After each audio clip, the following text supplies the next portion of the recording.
मुझे ये जो ड्रीम्स थे ये बचपन से ही आ रहे थे। यानी पहला ड्रीम तो तकरीबन 5 साल की उम्र में आया। फिर उसके बाद जब मैं 10-11 साल का हुआ तो फिर मुझे भी शौक़ हुआ कि मैं ख़ातमुन नबिय्यीन हज़रत मोहम्मद सल्लल्लाहु अलैहि वसल्लम उनकी ज़ियारत हो मुझे। तो उसमें फिर मैंने काफ़ी दरूद शरीफ भी पढ़ी और काफ़ी अल्लाह से दुआ भी की, लेकिन मुझे कोई ऐसा ड्रीम नहीं आया। तो फिर मैंने छोड़ दिया।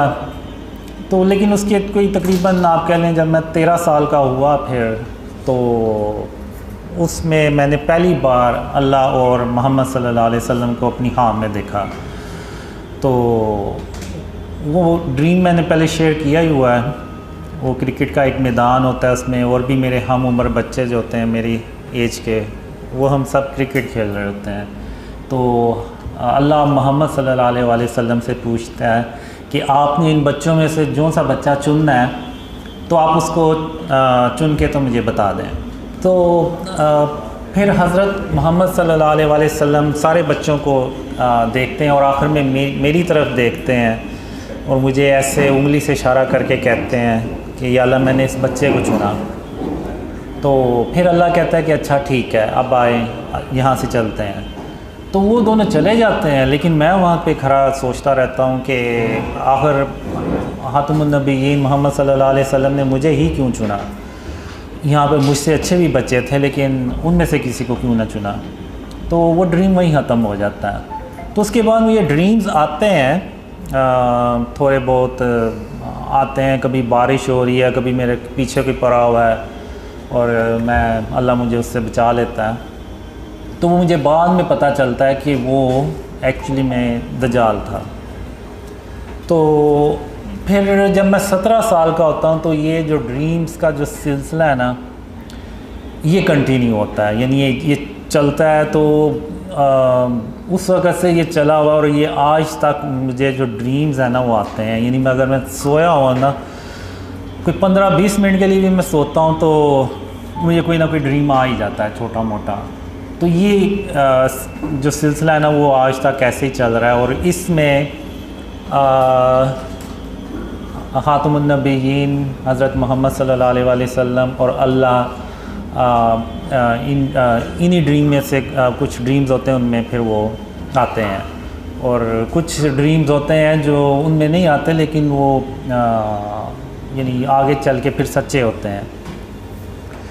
तो मैं यही समझता रहा कि जो अल्लाह के जो वादे हैं, एक ड्रीम था जिसमें अल्लाह ने पहली बार मुझसे बात की, उसी में अल्लाह ने उन वादों का ज़िक्र किया था। वो ड्रीम मुझे आया था 94 में।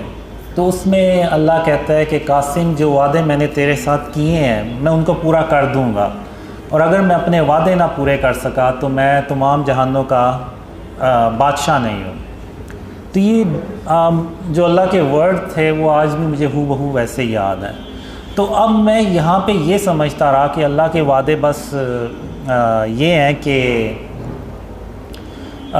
मुझे एक लड़की भी थी जो ड्रीम्स में आती थी। तो मुझे बस यही रहा था कि अल्लाह के वादे ये हैं कि मेरी उससे शादी हो जाएगी और हैप्पी एंडिंग हो जाएगी बस। तो मेरा कभी दूसरी तरफ ध्यान ही नहीं गया कि जो ड्रीम्स अल्लाह ने मुझे क़यामत से रिलेटेड दिखाए हैं, जिसमें आप कह लें major science of क़यामा, Yajuj Majuj, दज्जाल, ईसा अलैहिस्सलाम और फिर क़यामत के दिन के ड्रीम्स। तो मेरा उस तरफ कभी ध्यान नहीं गया। और ये मुझे ड्रीम्स आए थे 2003 से 2005 के बीच में। इस तरह के बहुत ज़्यादा ड्रीम्स आए जो दज्जाल, ईसा अलैहिस्सलाम, याजूज माजूज और साइन ऑफ क़यामा, ये जो ग़ज़वा हिंद और जो क़यामत के दिन के बारे में ड्रीम्स थे। तो मेरा कभी ध्यान ही नहीं गया कि अल्लाह के वादे ये भी हो सकते हैं। तो 2013 में जब वो लड़की मुझे छोड़ गई और मुझे भी यकीन हो गया कि वो मुझे नहीं मिलने वाली, तो फिर मैं यानी मेरी ड्रीम की तरह की सिचुएशन, मैं अपना सर पकड़ के बैठ गया और मैंने कहा कि मेरा तो सारा मैंने अपनी ज़िंदगी ज़ाया कर दी है, तो अब जो वक़्त गुज़र गया वो वापस तो नहीं आएगा। जनवरी 2014 में अल्लाह ने मुझे एक ख्वाब में बताया कि कासिम, मैंने उस लड़की के ज़रिए तेरी 20 साल आजमाइश की। मैं देखना चाहता था कि तू अल्लाह की रहमत से मायूस होने वालों में से तो नहीं है। तो मैं ड्रीम में इवन मैंने अल्लाह से एक तरह से गिला भी किया कि आखिर तूने एक लड़की के ज़रिए मुझे क्यों आजमाया। तो अल्लाह ने कहा, कासिम, मैंने तेरे इतने साल आजमाइश करनी ही थी, चाहे उसका तरीका कुछ भी होता। तो तुम अब घर जाओ और घर जाके तो आराम करो और मैं फिर तुम्हें बताऊंगा कि तुमने आगे क्या करना है। तो 20 या 22 अप्रैल 2014 इसमें अल्लाह ने पहली बार मुझे कहा कि कासिम, जो ख्वाब मैंने तुम्हें दिखाए हैं वो लोगों से बयान करो। मैं दुनिया वालों को दिखाना चाहता हूँ कि तुम कौन हो। तो जब मैं सुबह उठा तो मैंने कहा कि ये तो बड़ा अजीब सा अल्लाह ने हुक्म दिया है। ये तो ऐसा हुक्म है कि वो यानी अगर मैं मेरे घर वाले यकीन ना करें तो जो मुझे जानता ही नहीं है तो वो कैसे यकीन करेगा इन ड्रीम्स पे। तो बहरहाल फिर मैंने कहा कि मैं खातमुन नबीयीन मोहम्मद सल्लल्लाहु अलैहि वसल्लम का वेट करता हूँ कि वो क्या हुक्म देते हैं। तो वो भी कोई 7 दिन हफ्ता 10 दिन बाद ड्रीम्स में आए, तो उन्होंने भी मुझे वही कहा कि जो ख्वाब अल्लाह ने तुम्हें दिखाए हैं वो लोगों से बयान करो। तो चूँकि अब अल्लाह और मोहम्मद सल्लल्लाहु अलैहि वसल्लम दोनों ने मुझे वही हुक्म दिया तो मेरे पास फिर कोई और चॉइस ही नहीं थी। मैंने फिर वो ड्रीम शेयर करना शुरू किए ईमेल्स के थ्रू अपने घर वालों से इधर उधर, तो किसी ने यकीन ही नहीं किया। तो फिर सितंबर में मैंने तकरीबन वो ईमेल्स के थ्रू भी ड्रीम्स शेयर करना छोड़ दिए। तो फिर अक्टूबर 2014 में एक ख्वाब में मैं अल्लाह से कह रहा होता हूँ कि अल्लाह, इन ख्वाबों पे कोई यकीन नहीं करने वाला और मैं सिर्फ अपना वक्त ज़ाया कर रहा हूँ। तो अल्लाह फिर कहता है कि नहीं कासिम, जब मैं किसी काम का इरादा करता हूँ तो फिर मैं उसको करके छोड़ता हूँ और मुझे रोकने वाला कोई भी नहीं होता। तो फिर अल्लाह इंटरनेट को बुलाता है और इंटरनेट को हुक्म देता है कि जो कासिम के ख्वाब है ना, ये पूरी दुनिया में फैलाओ। तो वो फिर वो दुनिया में फैलाता है। तो फिर उसके बाद मैंने करते करते जनवरी 2015 में ड्रीम्स को ऑनलाइन शेयर करना शुरू किया। वो भी एक तो इस ड्रीम से मुझे थोड़ा सा आइडिया हुआ और दूसरा ये था कि कोई दिसंबर के शुरू में खातमुन नबीयीन मोहम्मद सल्लल्लाहु अलैहि वसल्लम ख्वाब में एक ही रात में 2 बार आए और उन्होंने मुझे यही कहा कि कासिम, अपने ख्वाब लोगों से बयान करो, पाकिस्तान को बचाने के लिए, इस्लाम को बचाने के लिए। तो वो एक ही रात में 2 बार आए। तो मैंने यानी जब भी खातमुन नबीयीन मोहम्मद सल्लल्लाहु अलैहि वसल्लम एक ही रात में 2 बार ख्वाब में आए तो वो इसका मतलब होता है कि मुझे वो काम करना होता है। तो वो फिर मैंने जनवरी 2015 में स्टार्ट किए ड्रीम शेयर करना। तो वो इतने कमेंट्स बीच में नीचे इतने बुरे कमेंट्स आए तो मैंने कहा मैंने इस काम के लिए तो नहीं ये ख्वाब शेयर करना शुरू किए थे कि लोग मुझे बुरा भला के हैं। तो वो फिर मैंने जनवरी के एंड तक ना पक्का फ़ैसला कर लिया कि मैं इन ख्वाबों को ना शेयर करना बंद कर दूँगा।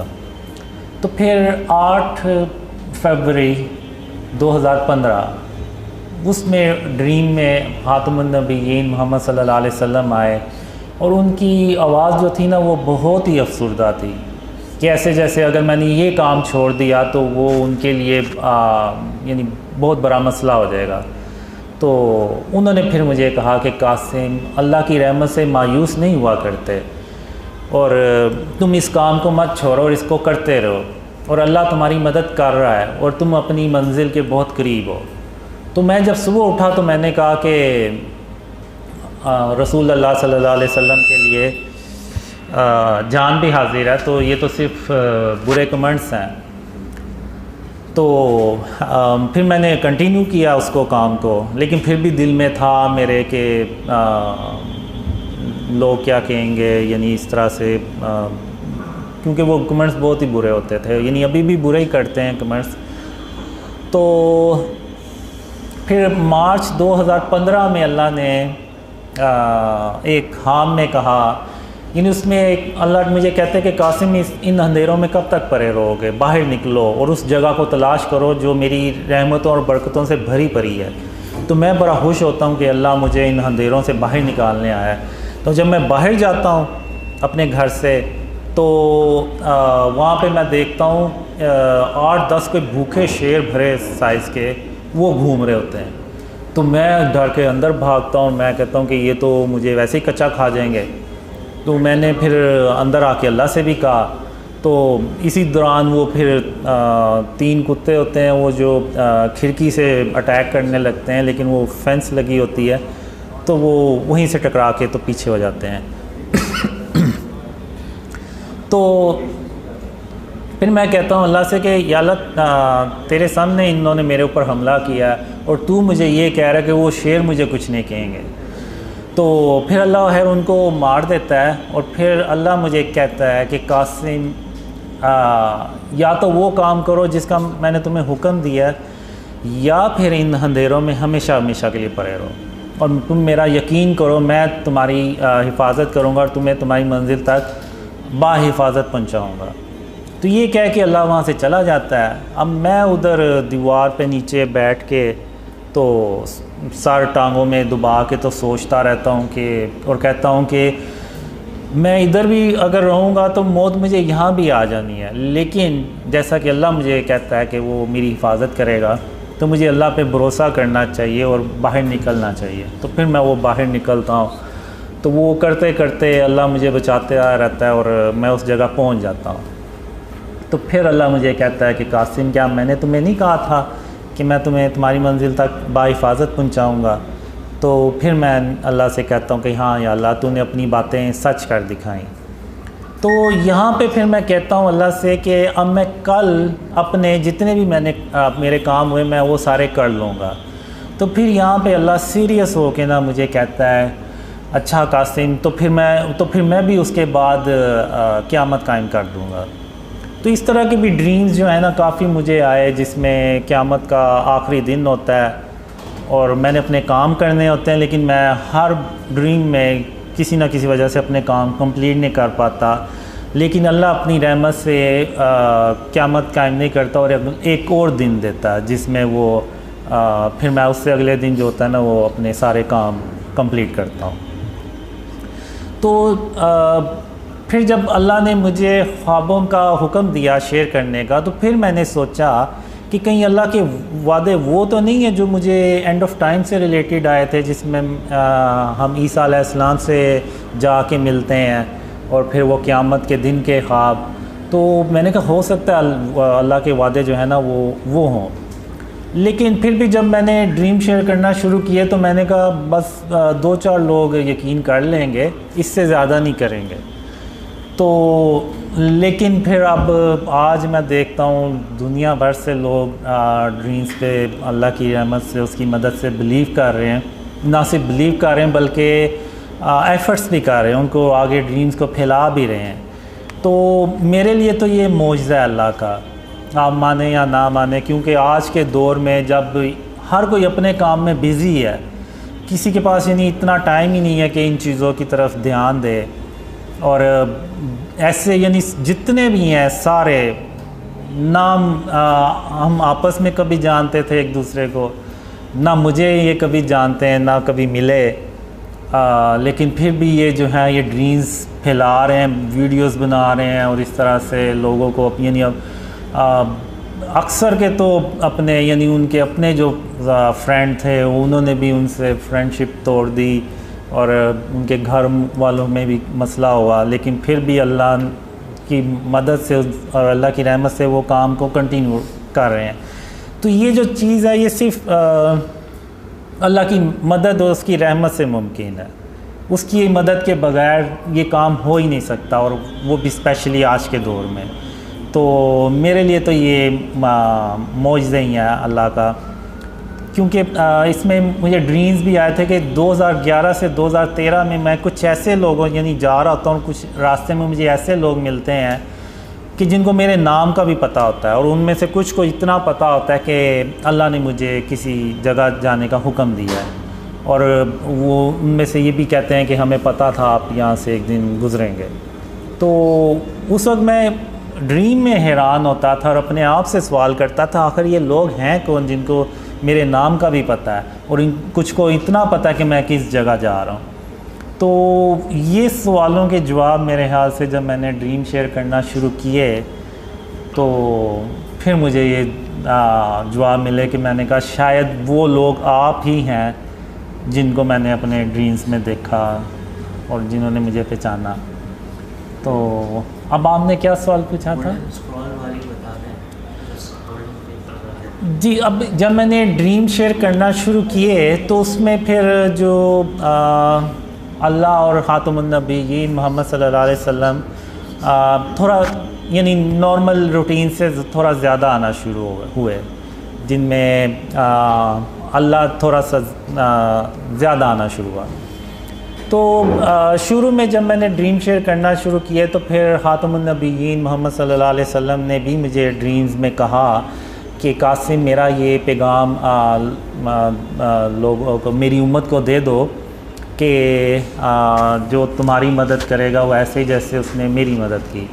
और फिर उसके बाद कुछ ड्रीम्स में ऐसे भी आया कि अल्लाह जो है ना वो गोल्डन पेपर्स में उन लोगों के नाम लिख रहा है जो यानी शुरू में इन ड्रीम्स को फैलाते हैं। और मुझे ये भी ड्रीम्स में आया कि इस उम्मत के जो बेहतरीन लोग होंगे वो इन ड्रीम्स पे पहले यकीन करेंगे और फिर ये ड्रीम्स फैलेंगे, फिर थोड़े से और ऊपर के लोग बिलीव करेंगे, फिर इवन फिर मीडिया से रिलेटेड लोग बिलीव करेंगे, फिर कुछ पॉलिटिशियंस इस तरह से, और फिर करते करते ये ड्रीम्स जो है ना वो इतने फैलेंगे कि जो आर्मी चीफ़ ऑफ पाकिस्तान है उनको भी इन ड्रीम्स का पता चलेगा और वो इन ड्रीम्स को सुनेंगे। तो फिर उसके बाद ख़ातमुन नबीय्यीन मोहम्मद सल्लल्लाहु अलैहि वसल्लम आर्मी चीफ़ को गवाही देंगे कि कासिम अपने ख्वाबों के बारे में किसी से झूठ नहीं बोल रहा और बिल्कुल वैसे ही कुछ होने जा रहा है जैसा कि अल्लाह ने कासिम को ख्वाबों में दिखाया है। तो ये विटनेस मिलने के बाद फिर जो है ना वो काफ़ी ड्रीम्स जो है ना वो दुनिया में फिर बहुत ही ज़्यादा फैलते हैं, जिसका यानी पाकिस्तान की तरक्की और इस्लाम की सरबुलंदी से भी ताल्लुक़ है। और गोल्डन आप चाहें तो क़यामत के मंजर वाला अर्श के नीचे वाला अगर आप चाहें। अच्छा ठीक है। अब जो क़यामत का जो दिन होता है ना, जब अल्लाह क़यामत कायम करता है, इससे पहले मैंने एक ड्रीम में अल्लाह से पूछता हूँ कि अल्लाह आखिर ये कैसे होगा कि तू क़यामत के दिन हम सब को आवाज़ देगा और हम सब तेरी तरफ दौड़ते चले जाएंगे। तो अल्लाह ने मुझे एक मिसाल दी। अल्लाह कहता है कासिम जैसे कि एक बिल्ली है और उसके छोटे छोटे दूध पीते बच्चे हैं, वो अपने बच्चों को दूध पिला के तो अपना रिज़्क़ तलाश करने के लिए बाहर चली जाती है और फिर वो कई घंटों के बाद जब वापस आती है और उस वक्त उस दौरान उसके बच्चे जाग जाते हैं और वो अपने आप को अकेला देख के, अपनी माँ को पास ना देख के तो खौफ महसूस करते हैं कि हमारी माँ कहाँ है। तो फिर जब बिल्ली आती है और वो दूर से अपने बच्चों को आवाज़ देती है तो उसके जो बच्चे हैं वो दौड़ते चले जाते हैं अपनी अम्मी के माँ के पास, और ये नहीं देखते कि इनको कोई रास्ते में कोई ख़तरा भी हो सकता है, कोई नुकसान भी हो सकता है। नहीं, वो बस ये देखते हैं कि हमारी जो माँ है उसने हमें बुलाया। तो बिल्कुल इसी तरह मैं क़यामत के दिन जब तुम सबको आवाज़ दूँगा तो तुम सब इसी तरह मेरी तरफ दौड़ते चले आओगे और मेरे सामने हाज़िर हो जाओगे। तो अब जब मैंने देखा अपने ड्रीम्स में कि अल्लाह क़यामत कायम कर देता है, तो अब मुझे ऐसे लगता है जैसे मैं ज़मीन से उग के निकला हूँ, जैसे कोई पौधा उगता है तो उस तरह से ना मैं ज़मीन से उगा हूँ। और जैसे ही मैं उठा हूँ तो वो ऑलरेडी यानी होता है कि मैंने अल्लाह रब्बुल आलमीन के पास जाना है, यानी उसके सामने जाना है। तो अब मैं उधर ऐसे तेज़ तेज़ चलता हुआ ना, तो जैसे अल्लाह ने ऑलरेडी मुझे बताया हुआ कि मैंने कहाँ जाके खड़े होना है। तो मैं उधर जाता हूँ और जाके खड़ा हो जाता हूँ, तो वहाँ पे खातमुन नबिय्यीन मोहम्मद सल्लल्लाहु अलैहि वसल्लम पहले से आगे खड़े होते हैं। तो अब जो अल्लाह का क़यामत के दिन जो अर्श होता है ना, उसका साया जैसे शाम का साया होता है ना, तो लंबा हो जाता है। तो ये अब जैसे ये अल्लाह का अर्श का साया है और इधर ये बाकी मैदान है, और सूरज इस तरफ होता है, काफ़ी भरे साइज़ में होता है। तो उसका जो ऐसे रोशनी आती है, तो अल्लाह के अर्श के जो साया ना, वो ऐसे एक लंबा साया बन जाता है। तो सबसे आगे खातमुन नबिय्यीन मोहम्मद सल्लल्लाहु अलैहि वसल्लम खड़े होते हैं, फिर उसके पीछे आप सल्लल्लाहु अलैहि वसल्लम की जो उम्मत होती है वो, फिर जब उसके बाद फिर हज़रत इब्राहीम अलैहिस्सलाम और उनकी उम्मत के लोग होते हैं, फिर उसके बाद सारे दर्जा बदर्जा अल्लाह के नबी और उनके उम्मती होते हैं।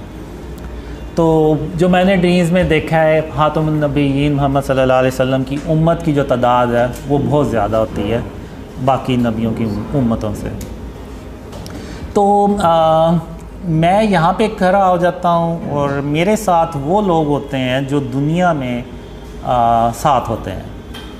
तो अब मोहम्मद सल्लल्लाहु अलैहि वसल्लम यहाँ पे अब हमसे ना मुलाकात करने आते हैं। तो वो जितने भी लोग होते हैं वो सब खातमुन नबिय्यीन मोहम्मद सल्लल्लाहु अलैहि वसल्लम उनसे इन पर्सन मिलते हैं, और वो कहते हैं कि आपने दुनिया में कासिम के साथ रहे और इस्लाम और यानी उस पर उस जो ड्रीम्स आए थे उस वक्त मुझे, तो उस वक्त मुझे नहीं पता होता कि हमने ऐसा आखिर क्या काम किया है कि खातमुन नबिय्यीन मोहम्मद सल्लल्लाहु अलैहि वसल्लम हमसे मिलने पहले आए हैं। तो बहरहाल उस वक्त तो मुझे नहीं समझ लगी, लेकिन आज अब तो समझ लगती है कि वो शायद इस्लाम की सरबुलंदी से मुतल्लिक ही काम होगा। तो खातमुन नबिय्यीन मोहम्मद सल्लल्लाहु अलैहि वसल्लम फिर हमें कहते हैं कि आज अल्लाह जो है ना आपको खुश कर देगा, अल्लाह अपनी रहमतें और बरकतें आप पे नाजिल करेगा। तो इस तरह से मैंने ना वो ड्रीम में देखा, और उस वक्त मैं ड्रीम में भी यानी ये सोच रहा होता हूँ, हैरान हो रहा होता कि हमने आखिर दुनिया में ऐसा क्या काम किया होगा कि खातमुन नबिय्यीन मोहम्मद सल्लल्लाहु अलैहि वसल्लम खुद हमसे मिलने आए। तो वो इस तरह का ड्रीम होता है। तो उसके अलावा भी काफ़ी ड्रीम्स होते हैं, यानी उसमें ये जो एरिया होता है इधर सारे कुफ़ार होते हैं खड़े हुए, और उनके गर्दनों में और पूरा जंजीरों में जकरे होते हैं, और ऐसे यानी कि उनके ऊपर ये आज जो दिन है ना वो बहुत भारी है। तो और उनके लिए कोई छाँव नहीं होती, और इवन ज़मीन भी उनकी तप रही होती है, और ज़मीन से भी जो है ना वो उनको तपिश महसूस हो रही होती, मिल रही होती। तो इस तरह से वो ड्रीम। गज़वा हिंद, ये जो जंग है ये मैंने अपने ड्रीम्स में बहुत बार देखी है। तो अब ये जंग ना हम पे मुसल्लत की जाती है बेसिकली, हम कोई यानी हमें शौक़ नहीं होता कि हम ये जंग खुद से करें। हम यानी पाकिस्तान में पाकिस्तान अल्लाह की रहमत से तरक्की कर रहा होता है, और अल्लाह की रहमतें और बरकतें पाकिस्तान पे नाजिल हो रही होती हैं। तो हमें तो ज़रूरत ही नहीं होती कि हम है किसी से जाके तो जंग शुरू कर दें। अब होता ये है कि मिडल ईस्ट में जो जंगें हैं ना वो हो रही होती हैं, जिसमें तुर्की और अरब कंट्रीज़ जो है ना वो बहुत बुरी तरह से तबाह हो रहे होते हैं। तो हम ये करते हैं कि उधर जो मुसलमान होते हैं उनको जितना ज़्यादा से ज़्यादा हम पाकिस्तान में ला सकते हैं लेके आते हैं। इससे पहले मैं थोड़ा सा ये बता दूं कि जब आर्मी चीफ़ को गवाही मिलती है मेरे ड्रीम्स के बारे में, तो फिर उनको भी आर्मी को भी यकीन हो जाता है कि जो पाकिस्तान है ना इसका जो एंड ऑफ टाइम में और आगे जो इवेंट्स आने हैं ना उसमें बहुत अहम की रोल इसने प्ले करना है। तो उस सिलसिले में फिर पाकिस्तान में रिफॉर्म्स होती हैं, जिसको आप कह लें कि इस्लामी सदारती निज़ाम जिसको आप कह लें। तो इस तरह से ना वो चेंज होता है सिस्टम।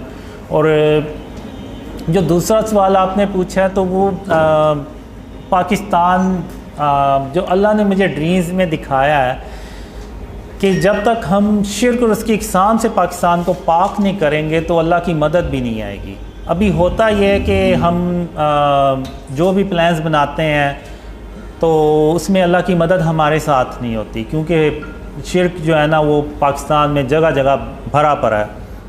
अब शिर्क सिर्फ ये नहीं है कि अल्लाह के साथ किसी को शरीक ठहराना, ये जो स्टैचूज़ हैं, बुत हैं, आर्ट और कल्चर के नाम पे जो डेकोरेशंस बनाए हुए हैं और जो तस्वीर हमने बड़ी बड़ी बिल बोर्ड्स पर लगा के रखी हुई हैं, ये जो फ़िज़िकल चीज़ें हैं ये आपको जगह जगह नज़र आएंगी, ये भी फॉर्म ऑफ शिर्क है। अब मक्का जो काबा है उसमें 360 जो थे वो बुत ही पड़े हुए थे, तो अब वो बुत वो वाले हों या जो आज के दौर में बुत बनाते हैं आर्ट और कल्चर के नाम पे वो हों, वो सब सेम ही है। उनकी जो प्रेजेंस है या उनकी जो वजूद है वो वही है, सिर्फ शक्लें डिफरेंट हैं और तो कोई मसला नहीं, और तो कोई डिफरेंस नहीं है। तो अगर आप देखें तो आज के दौर में आप एक टाउन से 360 से ज़्यादा इस तरह के स्टैचूज़ निकाल लेंगे। तो ये जो चीज़ें हैं ना ये सब फॉर्म ऑफ शिर्क में आती हैं। अब इब्राहीम अलैहिस्सलाम ने बुतों को तोड़ा, अब नौज़बिल्ला उन्होंने कोई उसको करना तो नहीं था लेकिन उन्होंने फिर भी तोड़ा, क्योंकि वो अल्लाह का हुक्म था और उन्होंने उस सरज़मीन को शिर्क से पाक करना था। तो वो तभी होता है जब वो बुत तोड़े जाए, बुत ख़त्म किए जाएं और तस्वीरें ख़त्म की जाएं। अब मैं यहाँ पे ये नहीं कह रहा कि लोग बाहर निकलें और तोड़ दें, ये हुकूमत का काम है और वही करे ये काम तो बेहतर है और उसे ही करना चाहिए, और वही कानून बनाएं कि इस तरह जो भी अपने दुकानों में स्टैचूज़ रखेगा या गैर ज़रूरी तस्वीरें लगाएगा तो उसको फ़ाइन होगा या जो भी। तो जब आर्मी चीफ़ को विटनेस मिलती है तो उसके बाद पाकिस्तान को शिर्क और उसकी इक़साम से पाक किया जाता है और फिर अल्लाह की मदद आती है, और जो हम प्लान्स बनाते हैं अल्लाह की मदद उसमें शामिल होती है। तो पाकिस्तान जो है ना वो तेज़ी से तरक्की करता है, और लेकिन दूसरी तरफ वो अरब कंट्रीज़ में डिस्ट्रक्शन होती चली जाती है और पाकिस्तान तरक्की करता चला जाता है और इंडिया से हज़म नहीं होता तो वो पाकिस्तान पे अटैक करने लगता है। तो उस वक़्त अल्लाह फिर 3000 काले रंग के जंगी जहाज़ भेजता है, और उन जंगी जहाज़ों को देख के तो इंडिया की अकेला पाकिस्तान पे अटैक करने की हिम्मत ही नहीं पड़ती। तो चूँकि अब पाकिस्तान तरक्की कर रहा होता है तो जो दुनिया के बाकी के मुल्क होते हैं ना उनको भी ये फ़ियर आना शुरू हो जाता है कि अगर हमने पाकिस्तान को ना रोका तो ये कल को हमारे ऊपर हुकूमत करेगा। तो चूँकि वो अरब कंट्री में ऑलरेडी डिस्ट्रैक्शन कर रहे होते हैं तो वो फिर इंडिया के साथ मिल के तो एक बहुत बड़ी जंग पाकिस्तान पे मुसल्लत करते हैं, तो जिसको कि वो गज़वा हिंद कहा जाता है। जो मैंने ड्रीम्स में देखा है वो शायद 100 झंडे 100 मुल्क हों जो सारे मिल के ना तो पाकिस्तान के ख़िलाफ़ हो जाते हैं। तो अब इस दौरान पाकिस्तान की जो आबादी है वो भी ज़्यादा होती है, क्योंकि लोगों को पता चलता जाता है कि ये एंड ऑफ टाइम और इस तरह से गज़वा हिंद का वक्त आ रहा है। तो लेकिन इसके बावजूद लोगों में ना वो कुछ मुसलमान जो पाकिस्तान में होते हैं उनमें फ़ियर भी होता है कि पता नहीं पाकिस्तान बचेगा भी या नहीं, क्योंकि वो दुश्मन ही इतनी बड़ी तादाद में होते हैं। तो लेकिन अल्लाह जो है वो पाकिस्तान की मदद करता है, और इस जंग में हातिमुन नबिय्यीन मोहम्मद सल्लल्लाहु अलैहि वसल्लम खुद फ़िज़िकल शिरकत भी करते हैं और वो उस जंग में मौजूद होते हैं। लेकिन वो जो सरबराह होता है उसके इल्म में होता है या कुछ जो लोग होते हैं करीबी उनको पता होता है कि हातिमुन नबिय्यीन मोहम्मद सल्लल्लाहु अलैहि वसल्लम भी इस जंग में शरीक हैं। तो अब जो मैंने ड्रीम्स में देखा है कि पाकिस्तान का 10% से ज़्यादा जो है ना वो नुकसान नहीं होना चाहिए इस जंग में, और फिर जब जंग शुरू होती है तो अल्लाह मदद करता है और पाकिस्तान जो है ना वो हिंदुस्तान को ना डिफ़ीट कर देता है। और जो मैंने ड्रीम्स में देखा है वो इतनी ज़्यादा तबाही होती है कि उसमें तकरीबन 80 करोड़ लोग जो है ना वो मारे जाते हैं, जिसमें बहुत ज़्यादा तादाद हिंदुस्तान उनकी होती है। तो उसके बाद मैं देखता हूँ तो जो औरतें, बच्चे और बुज़ुर्ग जो है ना, वो बहुत बड़ी करोड़ों की तादाद में बच जाते हैं। और हम उस जंग में भी ख़ातमुन नबिय्यीन मोहम्मद सल्लल्लाहु अलैहि वसल्लम के जो बनाए हुए असूल हैं जो जंगों में, वही हम उसको भी अपनाते हैं और किसी यानी बच्चों को और बुज़ुर्गों को, औरतों को नहीं मारते।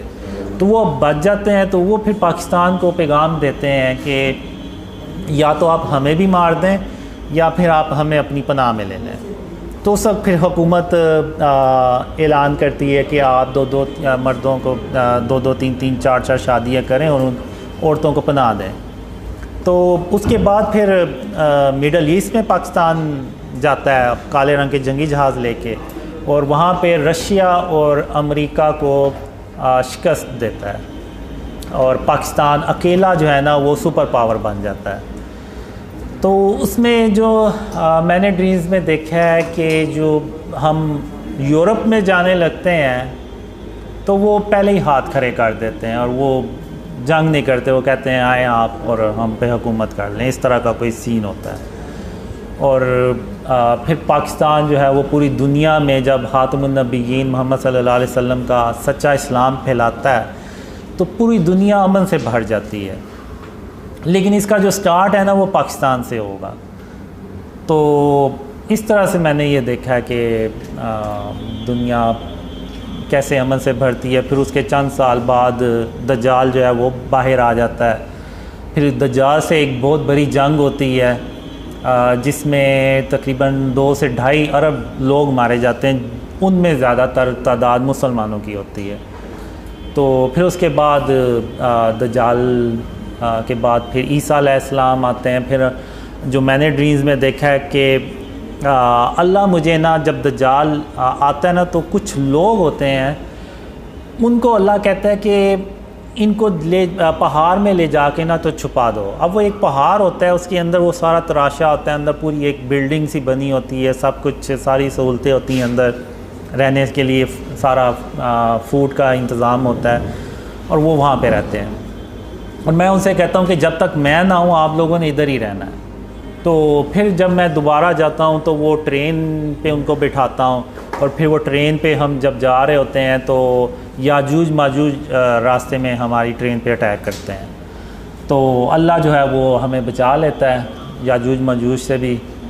और फिर हम ईसा अलैहिस्सलाम के पास पहुँचते हैं और फिर ईसा अलैहिस्सलाम के साथ रहना शुरू हो जाते हैं। और फिर उसके बाद एक कोई बीमारी आती है जिसमें वो 2 से 3 हफ्ते में सारे मुसलमान जो है ना वो अल्लाह को प्यारे हो जाते हैं। तो उसके बाद शैतान जो होता है वो भी इंसानों की शक्ल में आ जाता है और जो कुफ़ार होते हैं यानी वो बदतरीन लोग होते हैं। अब जब ईसा अलैहिस्सलाम आते हैं तो एक तरफ उम्मत के बेहतरीन लोग होते हैं और दूसरी तरफ आप कह लें कि इंसानी तारीख़ के बदतरीन लोग होते हैं। तो मुसलमानों के बाद वो शैतान जो है वो उनमें इंसानों की शक्ल में आ जाता है और वो उनको बहकाता है और फिर उन्हीं लोगों पे अल्लाह जो है ना वो बदतरीन जो लोग होते हैं ना उन पे क़यामत कायम करता है। तो इस तरह से मैंने ये ड्रीम्स में देखा है। अब जो रीसेंट ड्रीम है वो मैंने 3 दिन पहले देखा था, वो भी काले रंग के जंगी जहाज़ों के बारे में था। तो उसमें ये होता है कि पाकिस्तान में यानी तब्दीली आ चुकी होती है और पाकिस्तान तरक्की करने लगता है। तो उसमें वो फिर 3 काले रंग के जंगी जहाज़ आते हैं और उनमें से एक जंगी जहाज़ इंडिया में जाता है अटैक करने। यानी हम चाहते हैं कि यानी शुरू में ही इंडिया को प्रेशराइज़ किया जाए और इन ख्वाबों का फ़ायदा उठाते हुए। तो एक जंगी जहाज़ जाता है लेकिन इंडिया अलर्ट हो जाता है और वो काफ़ी यानी जहाज़ अपने भी उड़ाता है। तो वो जंगी जहाज़ जो है वो ऐसे हवा में खड़ा भी हो जाता है, रुक भी जाता है और फिर वो वेट करता रहता है। चूँकि वो जहाज़ ज़्यादा होते हैं तो वो फिर वापस आ जाता है। तो जब वो वापस आता है तो इंडिया जो है वो जैसे मैच जीतने के बाद पाकिस्तान से वो शोर शराबा करते हैं और हल्ला गुला करते हैं, तो उसी तरह उनके जो सारा करते हैं और उनके जो जहाज़ होते हैं वो भी ऐसे स्टंट करते हैं कि देखो हमने तुम्हारा जो जंगी जहाज़ आया था उसको भगा दिया। तो लेकिन वो जो जंगी जहाज़ है ना वो ऐसे वापस आके ना तो ऐसे नीचे बहुत नीचे परवाज़ करता है। तो यानी इसमें मैं पहली बार यानी देखता हूँ कि वो जंगी जहाज़ ऐसे हवा में रुक भी जाते हैं और ऐसे बहुत लो फ्लाइट करते हैं। जैसे अब ये एक बिल्डिंग है और इधर नीचे इस लेवल पे घर होंगे, तो वो जंगी जहाज़ जो है ना वो रेजिडेंशल एरिया से ऐसे गुज़रता हुआ जाता है ऐसे। वरना नॉर्मली जो मिलिट्री जेट फाइटर्स होते हैं वो इस इतनी लो परवाज़ पे रेजिडेंशल एरिया से नहीं गुज़रते, लेकिन वो गुज़र आता है। तो मैं कहता हूँ कि ये तो यानी बड़ी टेक्नोलॉजी है इस जहाज़ में, ना सिर्फ जहाज़ में बल्कि वो पायलट्स में भी होती है, जाहिर सी बात। वो फिर आहिस्ता से ऐसे अंदर इंडिया के बॉर्डर पे एंटर होता है और 2 मिज़ाइल फायर करता है, एक जो इंडिया की बेस होती है मिलिट्री वो, और एक जो एयर बेस होती है उस पर अटैक करता है, और वो दोनों बेस तबाह हो जाती हैं और वो वापस अपने वापस पाकिस्तान आ जाता है और उनको इंडिया को पता भी नहीं चलता कि कोई आया है और अटैक करके चला गया। तो वो इरफान भाई ने बताया कि जब वो जहाज़ बहुत ही लो फ्लाइट पे जा रहा तो इवन वो रेडार्स जो है ना वो भी डिटेक्ट नहीं कर पाते। तो इवन जब वो हाइट पे भी होता है तो वो बेसिकली उनके रेडार डिटेक्ट नहीं कर पाते कि जहाज़ किस जगह पे, बस उन्हें एक सिग्नल्स आ रहे होते हैं कि हमारी टेरिटरी में कोई दुश्मन का कोई डिवाइस या कोई जहाज़ इस तरह से आया, लेकिन कहाँ पे है वो नहीं पता चलता उनको।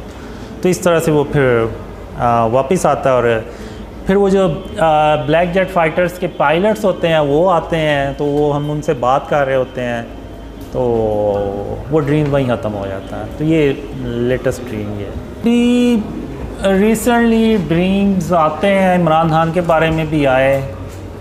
तो लेकिन एक चीज़ है कि जब तक इस मुल्क को शिर्क और इसकी इकसाम से पाक नहीं किया जाएगा ना, ये मुल्क नीचे चलता जाएगा।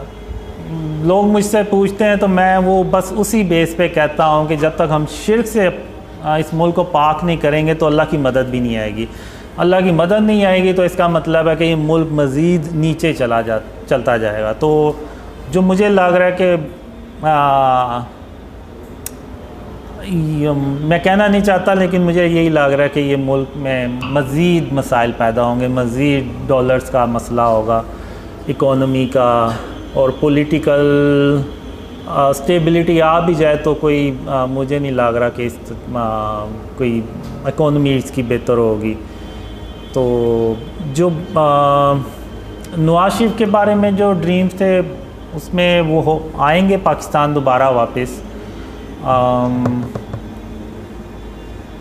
लेकिन अल्लाह खैर करे, बस मैं ये कहूँगा कि अल्लाह पाकिस्तान की मदद करेगा इंशाअल्लाह। लेकिन ये है कि जैसे जैसे वो ड्रीम्स फैलेंगे तो लोगों में जो शिर्क और उसकी इकसाम और उसकी अवेयरनेस है वो ज़्यादा होगी, तो लोग अपने आप को बचाएंगे शिर्क से। एक कोशिश जो है ना, अगर वही हम स्टार्ट कर दें तो अल्लाह को वो कोशिश भी पसंद आ जाएगी। और मैंने जब आप देख लें बहुत से लोग मेरी बातें करते हैं, मेरी दाढ़ी नहीं है, मैं नमाज़ें भी नहीं पढ़ता, तो ये वो, तो अल्लाह ने मुझे बहुत ज़्यादा ड्रीम्स में बताया, कहा कि अल्लाह क़यामत के दिन सारे गुनाह बख्श देगा लेकिन शिर्क कभी माफ़ नहीं करेगा। लेकिन नौज़बिल्लाह इसका मतलब ये नहीं कि वो मैं ये कह रहा हूँ कि नमाज़ें नहीं पढ़नी चाहिए, दाढ़ी नहीं रखनी चाहिए, रखनी चाहिए। लेकिन अल्लाह ने मुझे ये भी कहा है ड्रीम में कि जो नमाज के बारे में सवाल है ना वो सिर्फ़ अल्लाह रब्बुल आलमीन किसी से कर सकता है, क्योंकि नमाज एक इंसान सिर्फ़ अल्लाह के लिए पढ़ता है। ये नहीं है कि किसी और के लिए पढ़ रहा है, तो वो जाहिर सी बात है जिसके लिए हम नमाज़ पढ़ते हैं वही अल्लाह जो है ना वो सवाल करने का हक़ भी रखता है। तो मुझे अल्लाह ने ड्रीम में यही कहा कि अल्लाह जो है ना वो ये अल्लाह ये पूछ सकता है किसी से कि वो नमाज़ पढ़ता है या नहीं, और अगर कोई तुम्हें ज़्यादा तंग करे, ज़्यादा कहे, तो उसको कहना कि जब अल्लाह मुझे तौफीक देगा तो मैं नमाज़ें भी पढ़ना शुरू कर दूँगा। तो इस तरह से अल्लाह ने मुझे ड्रीम में कहा, और अल्लाह ने मुझे बहुत ज़्यादा ड्रीम में ये कहा कि कासिम मैं तेरी सिर्फ़ इसलिए मदद कर रहा हूँ कि तूने अपने आप को शिर्क और उसकी इकसाम से बचाना शुरू कर दिया। यानी मैंने भी बचाना शुरू कर दिया। मैं मुकम्मल तौर पे मेरा भी नहीं है, अभी भी कोई ना कोई घर में मेरे कोई तस्वीर इस तरह से कोई पड़ी होगी, क्योंकि हम जो भी चीज़ खरीदते हैं उसमें अक्सर तो वो तस्वीरें होती हैं। तो बहुत ही मुश्किल है। शुरू में तो मैंने यही समझा शायद जब अल्लाह ने कहा तो कि सिखाया कि शिर्क की क्या इक़साम है, मैंने समझा कि शायद इतना मुश्किल नहीं होगा। लेकिन जब अल्लाह ने सिखाना शुरू किया शिर्क के बारे में तो मैंने कहा ये भी शिर्क है, वो भी शिर्क है, और फिर मैंने कहा कि ये तो हर तरफ शिर्क ही शिर्क है, तो हम तो सब शिर्क में ही रह रहे हैं। तो मैंने बहुत कोशिश करने के बाद क्या कहते हैं कि घर से सारा कुछ ख़त्म किया, लेकिन अभी भी जो भी हर रोज़ कोई ना कोई चीज़ आ भी जाती है। तो मैंने वो स्प्रे पेंट भी रखा हुआ है कि कोई चीज़ अगर ज़्यादा देर के लिए रहनी है तो उस पर वो, और उसके ऊपर तस्वीर है तो उसके ऊपर फिर मैं स्प्रे पेंट कर देता हूँ। तो वो जो कोशिश है ना वो अल्लाह को पसंद आ गई। तो मुकम्मल तौर पे अभी तक मैं भी नहीं कर सका, लेकिन अगर हम पूरे पाकिस्तानी, अब आप देखें कि मैं 2015 में मैं अकेला था, मुझे कोई भी नहीं था जानता। इवन जो मुझे पुराने ड्रीम्स आते थे ना उसमें होता था कि लोग मुझे जान रहे हैं, पहचानते हैं, तो मैं बड़ा हैरान भी होता था। मैंने कहा लोग मुझे कैसे पहचानेंगे, कैसे जानेंगे, मैं तो घर से बाहर ही नहीं निकलता, ना मैं कोई सोशल पर्सन हूँ, ना मैं कोई सेलिब्रिटी या इस तरह से कोई डॉक्टर इंजीनियर के लोग मुझे पहले से जान रहे हों और इस तरह से। तो ये मेरे लिए एक बहुत बड़ा सवाल होता था कि लोग मुझे जानेंगे कैसे।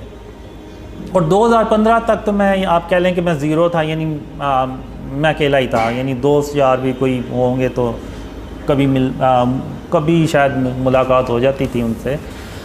तो फिर जब अल्लाह ने ड्रीम शेयर करने का कहा तो ये बेसिकली अल्लाह की मदद थी, और अल्लाह उस वजह से मदद कर रहा था कि मैंने अपने आप को शिर्क और उसकी इक़साम से बचाना शुरू कर दिया। तो अल्लाह ने अब मदद की, तो अब आप देखें कि पूरी दुनिया से लोग जो है ना वो ड्रीम्स पे बिलीव कर रहे हैं और उनको फैला भी रहे हैं।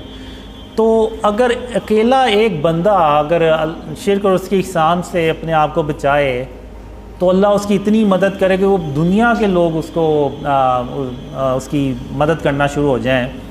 तो अगर हम 22 करोड़ आबादी जो लोग हैं वो अगर हम सारे शिर्क और उसकी इक़साम से बचाना शुरू कर दें अपने आप को, तो फिर आप सोचें कि जो अल्लाह की मदद आएगी तो ये कौम सालों में भी नहीं, शायद महीनों में ये ऊपर जाना शुरू हो जाए। तो मैं तो यही पैगाम दूंगा कि मेरी फ़िज़िकल अपीयरेंस पे ना जाएं, आप उस पैगाम पे जाएं कि अल्लाह ने मुझे कहा था एक ख्वाब में कि कासिम ये दुनिया इतनी शिर्क से भरी हुई कभी नहीं थी जितनी ये आज शिर्क से भरी हुई है। तो जब अल्लाह ने मुझे सिखाया, बताया कि शिर्क क्या है, तो वो हर जगह शिर्क ही शिर्क है। इवन हम जो मूवीज़ देखते हैं, ड्रामा देखते हैं, तो वो अल्लाह कहते हैं कि अल्लाह तमाम जहानों का परवरदिगार है, तमाम जहानों का रब है। तो वो जो फ़िल्म है वो भी एक जहान है, बेशक वो एक फ़ेक स्टोरी क्रिएट की गई है, लेकिन उसका भी परवरदिगार सिर्फ अल्लाह रब्बुल आलमीन ही हो सकता है। तो अब अगर हम इंडियन मूवीज़ देखें तो उसमें तो वो शुरुआत ही वो अपने बातिल हुदा से की तस्वीर से करते हैं, और अंदर भी वो दिखाते हैं कि जी वो बातिल हुदा ने उसकी मदद की हीरो की तो वो कामयाब हो गया, और वही स्टोरी फिर आगे हम शेयर करते हैं अपने दोस्तों से, यारों से। तो हम अगर दिल से नहीं माने लेकिन हम उस चीज़ को आगे बता तो रहे हैं ना, यानी हम किसी हद तक तो यकीन कर रहे हैं कि वो जो फ़िल्म थी उसकी स्टोरी सच्ची थी, नौज़बिल्ला, यानी वो वाकई उसके बातिल हुदा ने उसकी मदद की और वो कामयाब हो गया। तो यानी वो उसकी बातिल हुदा की प्रेजेंस को हाँ इंडोर्स कर रहे हैं, तो ही तो वो आगे शेयर कर रहे हैं, वरना तो वो आगे शेयर ही ना करें। तो यानी ये शिर्क जो है ना वो इतना ज़्यादा हम मुसलमानों में पेनिट्रेट कर चुका है। अब वो ब्रदर सलाद थे अमेरिका से, वो गए हुए थे उम्रा करने, तो मैंने उनसे कहा कि आप देखें कि इस तरह की चीज़ें कि मस्जिदुल हराम में और मस्जिद नबवी में भी तो नहीं है, तो फिर उन्होंने वो देखा कि एक बंदा था, उसने शर्ट पहनी हुई थी, पीछे उसके पूरी शेर की तस्वीर बनी हुई थी, तो वो नमाज़ पढ़ने के लिए मस्जिद नबवी में बैठा हुआ है। तो ये अब एक हदीस है कि जहाँ पे तस्वीर होगी वहाँ अल्लाह की रहमत के फ़रिश्ते नहीं आएंगे। तो अब वो एक बंदे की वजह से वो अल्लाह की रहमत के जो फ़रिश्ते हैं वो बाकियों के लिए भी रुक गए। तो अब एक वाक़या था, जंग थी, जब ख़ातमुन नबिय्यीन मोहम्मद सल्लल्लाहु अलैहि वसल्लम वापस आए अपने घर, तो उन्होंने खिड़की पे पर्दा देखा जिस पे वो चिड़िया का, एक परिंदे का स्केच बना हुआ था। तो आप सल्लल्लाहु अलैहि वसल्लम ने उस पर्दे को गुस्से से उतार के तो फेंक दिया और हज़रत आयशा रज़ी ताला अन्हा से कहा कि दोबारा इस तरह की चीज़ मेरे घर ना आए। तो वो एक सिर्फ स्केच था, तो उन्होंने उस पर्दे को भी गुस्से से उतार के फेंक दिया। तो जो स्टैचूज़ हैं और ये सारा ये तो बहुत बड़ी बातें हैं। तो हमें जो है ना वो अपने आप को शिर्क और उसकी इक़साम से हर हाल में बचाना चाहिए। एक सवाल है तरफ से, वो कह रहे हैं कि when is the right time to come to Pakistan. ठीक है, सिस गोनिंग ये फरमानी, उन्होंने उनकी तरफ से सवाल आगे फॉरवर्ड किया। और दूसरी चीज़ है कि कोई आपको ख्वाब है दुकान के बारे में कि मोहम्मद हनीफ ने पूछा दुहान धुआं की बड़ी निशानियों में से एक निशानी, 10 बड़ी निशानियों में से एक बड़ी निशानी ये। धुआं तो नहीं, मैंने डस्ट स्टॉर्म देखा है, वो जो बिल्डिंग होती है फ़लस्तीन के इलाके में बनती है, वो जब उसके बेस में एक धमाका सा होता है और वो पूरी दुनिया अरब कंट्रीज़ में फैलता चला जाता है। इतनी ज़्यादा वो धुआं होता है कि वो सूरज की रोशनी भी ज़मीन पे नहीं पा रही होती। अब वल्लाह आलम ये शायद सिंबॉलिक हो, वर्ल्ड वार 3 को रिप्रेजेंट कर रही हो, वल्लाह आलम। और दूसरा right time, the right time to come to Pakistan is when you see the dreams spread a lot, यानी जब बहुत ज़्यादा ड्रीम फैल जाएं और पाकिस्तान के हालात भी बेहतर होना शुरू हो जाएं, तो तब यानी इंशाल्लाह जब शिर्क का खात्मा होना शुरू हो जाए, जी जी, और हुकूमती लेवल पर जब ये उसूल बन जाए जी, तो तब means when you see dreams are spreading a lot and we Pakistani started to remove the shirk and its form within the country, then after it the help of Allah will come to Pakistan inshallah, because you are not a Pakistani who will come to Pakistan, so it will be very difficult for you guys to live here in this situation. The current situation is not good. So when the situation will be good, then you can come to Pakistan inshallah.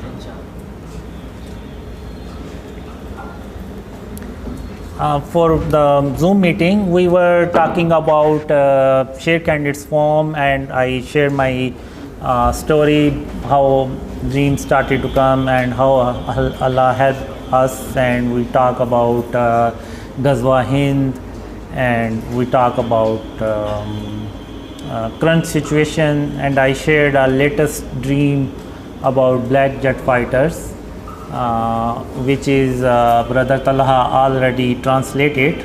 So inshallah I will try to share that dream inshallah. ठीक है ज़ीशान, पहला सवाल आप पूछ लें। कासिम भाई अभी ना। अस्सलाम वालेकुम कासिम भाई। वालेकुम सलाम। कासिम भाई, मेरा ये सवाल है आपसे, जैसा कि आपने कहा कि आपने एक ड्रीम देखा था जिसमें आर्मी चीफ को आप सल्लल्लाहु अलैहि वसल्लम ख्वाब में आते हैं और फिर उसके बाद वो आपसे मुलाकात होती है और आपने अपने ड्रीम्स का बताते हैं। मेरा सवाल ये है यहाँ पे कि क्या आपके फादर में कोई स्ट्रेटजी बताई गई है शिर्क के अलावा भी कि किस किस तरह कैसे, मतलब कौन कौन से स्टेप पहले लिए जाएंगे, कौन कौन से स्टेप बाद में लिए जाएंगे पाकिस्तान में रिफॉर्म्स करने के हवाले से? बहुत शुक्रिया। अस्सलाम वालेकुम। वालेकुम सलाम। जो आर्मी चीफ को जब विटनेस मिल जाती है तो फिर आर्मी जो होती है ना वो ये यकीन कर लेती है कि पाकिस्तान को आने वाले इवेंट्स में एक बहुत बड़ी रिस्पॉन्सिबिलिटी प्ले करनी है, और उसके लिए जाहिर सी बात है जब तक पाकिस्तान की इकोनॉमी स्टेबल नहीं होगी, मुल्क तरक्की नहीं करेगा तो ये चीज़ें भी नहीं होंगी। इवन एक ड्रीम में मुझे ये भी आया था कि पाकिस्तान आर्मी को अपनी जो तादाद है वो डबल कर लेनी चाहिए ताकि वो आने वाले इवेंट्स को इजीली हैंडल कर सके। तो इसके बारे में शिर्क के अलावा जो मुझे बहुत ज़्यादा ड्रीम्स में आया है कि क्या करना चाहिए। पहले तो यानी जो ड्रीम्स में आया कि वो ये है कि जो निचला तबका है, जो गरीब तबका है, उसको हमने खुशहाल बनाना है। जब नीचे वाली लेवल पे खुशहाली आएगी तो उसका जो असर है ना वो ऊपर तक जाएगा। तो इसमें फिर जो हमारी करंट रोड्स हैं और इसका जो सेवरेज सिस्टम है, इस तरह से ये भी ड्रीम्स में आया कि ये भी कैसे हमें करना चाहिए। और जो मैंने पुराने ड्रीम्स में देखा है उसमें ये है कि हम एक ऐसा सिस्टम लेके आते हैं इकोनॉमी का कि जो इवन यूरोप के, अमेरिका के जो कंट्रीज़ हैं ना वो भी सरप्राइज होते हैं कि ये कैसा सिस्टम लेके आए। इवन हेल्थ का सिस्टम जो मैंने ड्रीम्स में देखा है कि वो हम एक टावर्स लगाते हैं, जैसे अभी आप देखें ना तो टावर्स लगे हुए हैं मोबाइल्स नेटवर्क के, तो वो जो टावर्स होते हैं ना वो लोगों को स्कैन करते हैं कि इनमें कोई बीमारी तो नहीं डेवलप हो रही कि उनको पता ना चल रहा हो।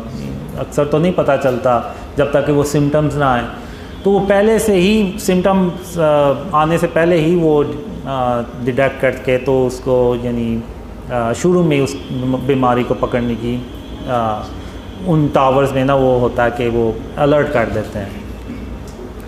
और इसके अलावा फिर हम जो रोड्स के इर्द गिर्द ऐसे मशीन्स होती हैं जिसमें से वो आप कह लें कि कोई जैसे मिस्ट से नहीं निकलती उस तरह से वो निकलती है कि जो इर्द गिर्द के वायरस है ना, बैक्टीरिया, उनको मार सके।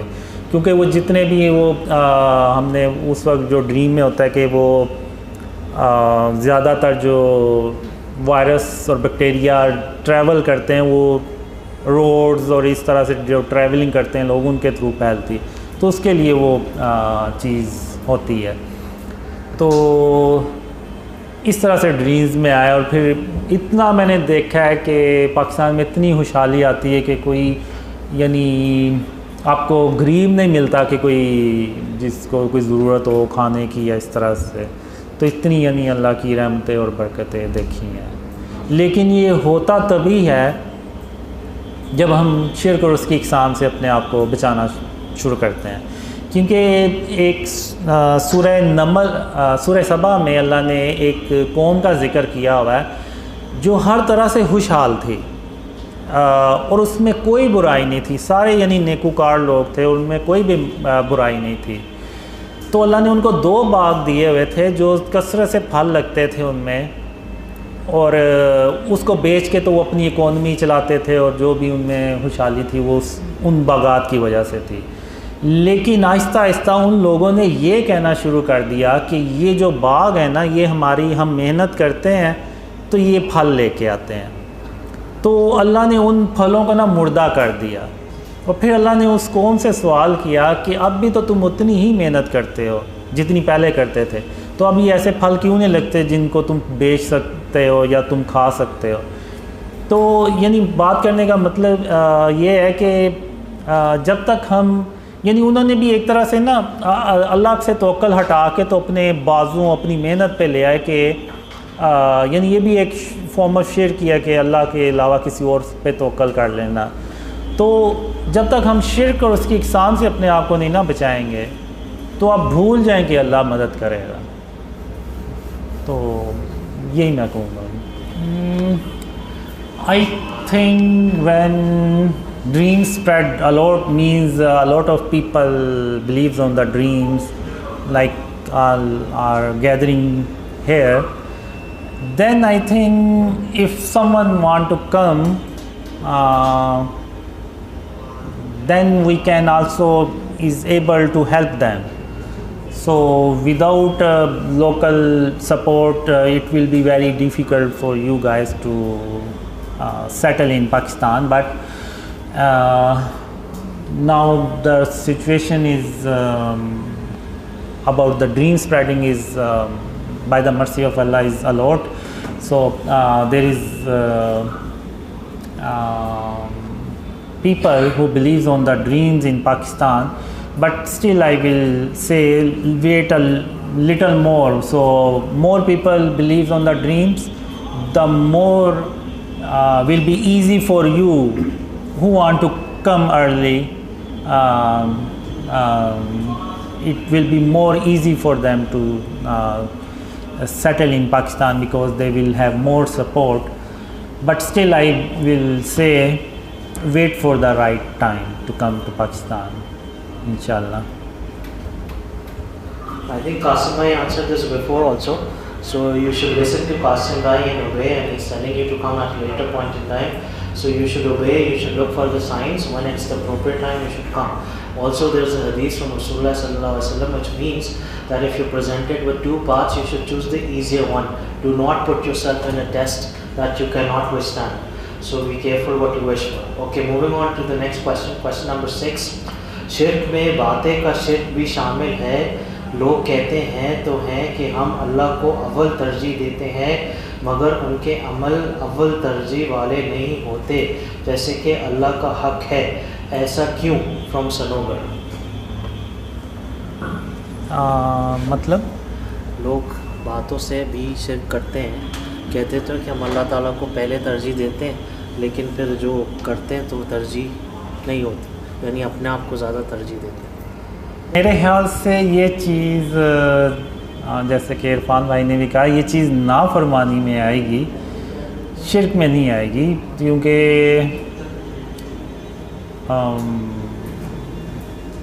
शिर्क तो वो है कि जो यानी जैसे तस्वीरें हो गई, जैसे अगर कोई बंदा किसी को ये कहे कि he is the only hope, यानी यही आखिरी उम्मीद है, तो ये बातें शिर्क के ज़मरे में आएंगी। इस तरह की बातें हमें नहीं करनी चाहिए, क्योंकि हम इंसान हैं, तो इंसान गाफिल भी हो जाता है, लेकिन उसकी नीयत ये नहीं होती कि वो नौज़बिल्ला यानी शिर्क करे। अब जैसे मैं भी हूँ सुस्त और लेज़ी किस्म का, तो अब मैं भी बाज़ बातों में करता हूँगा, और जैसे मैं भी सो जाता हूँ, तो इस तरह से अज़ान हो रही है, नमाज नहीं पढ़ रहा, तो ये चीज़ें नाफरमानी में तो आएंगी, जैसे इरफान भाई ने भी कहा, लेकिन ये शिर्क के ज़मरे में नहीं आएंगी। शिर्क के ज़मरे में वो बातें आएंगी कि जैसे गरूर, तकब्बुर हो गया, और किसी के बारे में कह देना कि वही आखिरी उम्मीद है, तो ये चीज़ें शिर्क के ज़मरे में आती हैं। जैसे मुझे एक ड्रीम में अल्लाह ने कहा कि जब तुम चला करो तो आकर के मत चला करो, बल्कि आजिज़ी से चला करो और अपने सर को झुका के चला करो। फिर यानी उसके बाद फिर मैंने अपने आजिज़ी से चलना शुरू कर दिया, इवन सर को भी झुका के चलना शुरू कर दिया। तो यानी किसी ने कहा कि तू क्या गर्दन नीचे करके तो चलता रहता है। तो फिर एक दूसरे ड्रीम में हातमुन नबीयीन मोहम्मद सल्लल्लाहु अलैहि वसल्लम ने मुझे कहा कि कासिम तुम इस नियत से सर को झुका के चला करो कि अगर मैं यानी इंसान ना होता और मुझे दुनिया के काम ना करने होते, तो मैं हर वक्त अल्लाह के आगे सजदे में रहता। तो इस नियत से तुम सर को झुका के चला करो।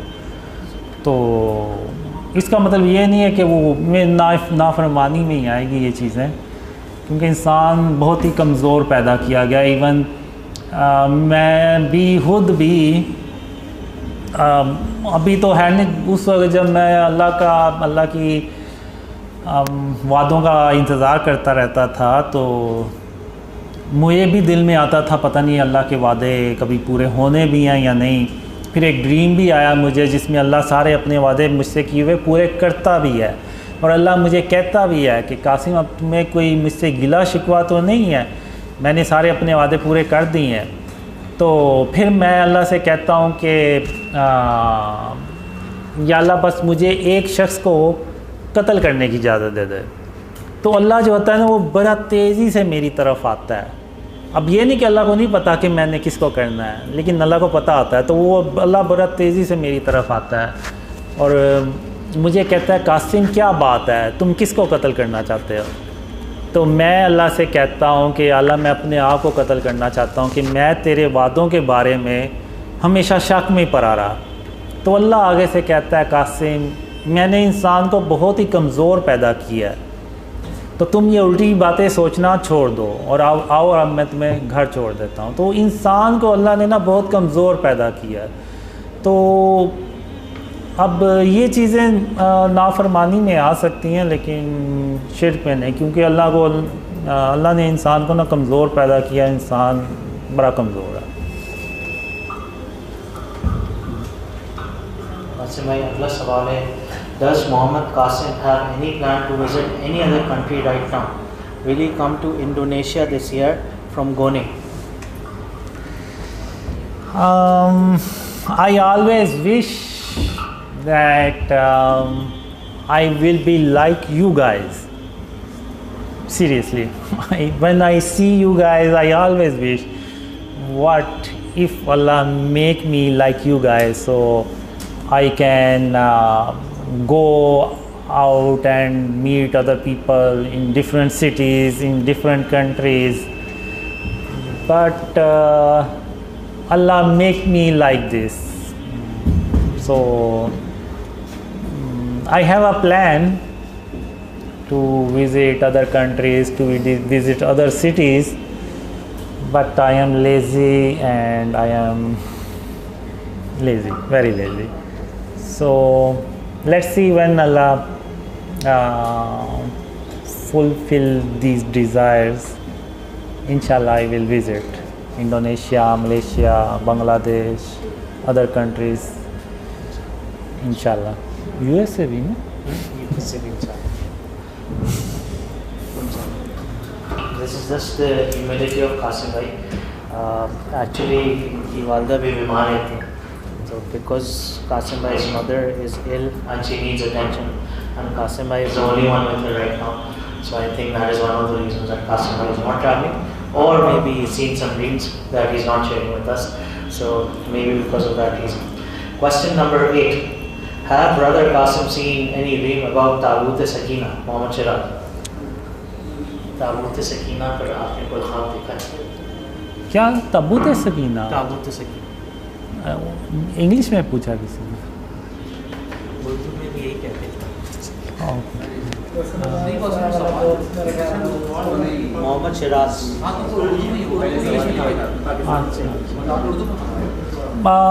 Actually, I don't see any dream like this. Tabut Sakina is a box, big box. Yes, something like that. ये तो you would know, you also know.